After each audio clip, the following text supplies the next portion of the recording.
She stepped onto the platform at Meskel Square metro station in Addis Ababa, watching commuters tap cards on turnstiles that belonged in Tokyo or Berlin.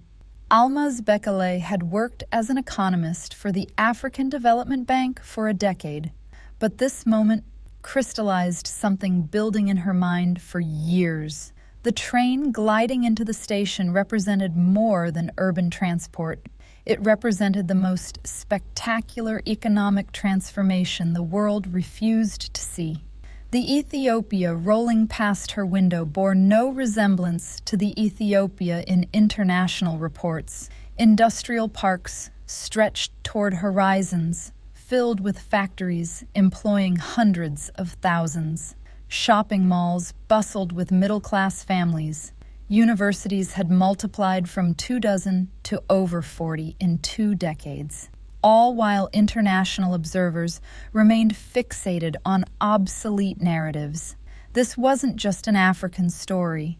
This was about how the global mind constructs reality, about institutional blindness preventing entire continents from receiving credit for achievements. Contrary to popular belief, the most extraordinary economic miracle of the early 21st century wasn't in Asia. It was in Africa, hidden in plain sight. The invisible growth miracle. Between 2004 and 2014, Ethiopia's economy grew at 10.8% annually. China's legendary boom peaked at 9.9%. For a decade, Ethiopia outpaced China, but this registered nowhere in global consciousness. China's growth became the defining economic story. Ethiopia's remained invisible. This invisibility wasn't accidental. It revealed how economic success becomes visible or hidden in global information systems. Success isn't just about numbers, it's about narrative compatibility. China's growth fit existing frameworks about Asian tigers, export development, global supply chain integration.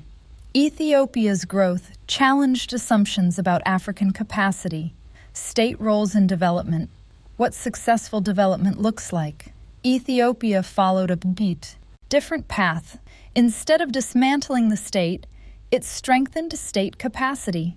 Instead of prioritizing exports, it focused on domestic markets and infrastructure. Instead of financial liberalization, it maintained capital controls and directed credit towards strategic sectors. By conventional wisdom, none should have worked. Yet Ethiopia achieved growth exceeding East Asian tigers during peak years. This presented the development community an uncomfortable choice. Acknowledge theoretical frameworks were incomplete, that successful development takes multiple forms, that African countries might teach valuable lessons about state-led industrialization, or ignore inconvenient evidence. They chose ignorance, the architecture of invisibility. Mechanisms making Ethiopia's growth invisible operate at multiple levels, reinforcing each other to create systematic blind spots in global development discourse. At media levels, Africa coverage follows established templates: conflict, humanitarian, crisis, corruption, failure, sell stories. Success, particularly complex success challenging Western assumptions, doesn't fit existing news economies. When Ethiopia appeared in headlines, it connected to political tensions, ethnic conflicts, drought. Economic transformation happening simultaneously remained unreported. At academic levels, development economics has been shaped by decades researching market failures, governance deficits, institutional weaknesses in African contexts. Ethiopia's success through state intervention and strategic planning didn't align with theoretical models dominating development journals. At policy levels, international financial institutions spent decades advocating structural adjustment programs directly contradicting Ethiopia's approach. Acknowledging Ethiopia's success required acknowledging their policy prescriptions might be wrong, that African governments might have better insights into development needs than external advisors. Most profoundly, at psychological levels, Ethiopia's success challenged deep assumptions about African capability tracing to colonial thinking. The idea that an African country could outperform China, build modern infrastructure through indigenous planning, remained literally unthinkable within existing mental frameworks. Results created cognitive filtering systems, ensuring Ethiopia's achievements remained invisible, even happening in plain sight. The state as development engine. When the Ethiopian People's Revolutionary Democratic Front took power in 1991, they inherited a country devastated by civil war, famine, economic collapse. Instead of following Washington consensus privatization, they made counterintuitive choices. Build state capacity first. The government created state-owned enterprises focused on strategic sectors. Ethiopian Airlines became one of Africa's most successful carriers through professional management within state ownership. The commercial bank became a development finance institution directing credit toward manufacturing. Most importantly, the government launched infrastructure programs dwarfing anything else on the continent. The Grand Ethiopian Renaissance Dam symbolized this ambition. Ethiopia built thousands of kilometers of roads, expanded electrical generation 15-fold, constructed Africa's first modern light rail. This wasn't just connectivity. It created physical foundations for industrial development. Ethiopian leaders understood what theorists forgot. Development requires state investment in public goods private markets cannot provide. Results spoke for themselves. Manufacturing employment quadrupled between 2005 and 2016. Industrial production grew at double-digit rates yearly. Ethiopia became Africa's largest leather goods exporter. Most significantly, Ethiopia achieved this without massive external debt burdens. By maintaining capital controls and limiting financial liberalization, Ethiopia avoided boom-bust cycles, derailing other emerging economies. The infrastructure dividend.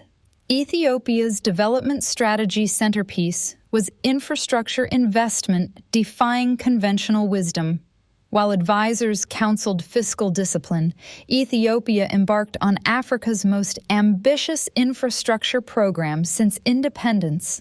Between 2010 and 2020, Ethiopia invested over 60% of government budgets in infrastructure. Roads, railways, airports, dams transformed economic geography. This was systematic re-engineering of spatial economy. Consider manufacturing impact. Before 2000, Ethiopia's manufacturing concentrated around Addis Ababa, constrained by limited transportation and unreliable electricity. Infrastructure surge changed everything.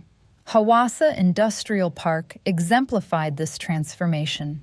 Built on farmland, it housed textile factories employing over 5,000 workers, producing for H&M and Calvin Klein.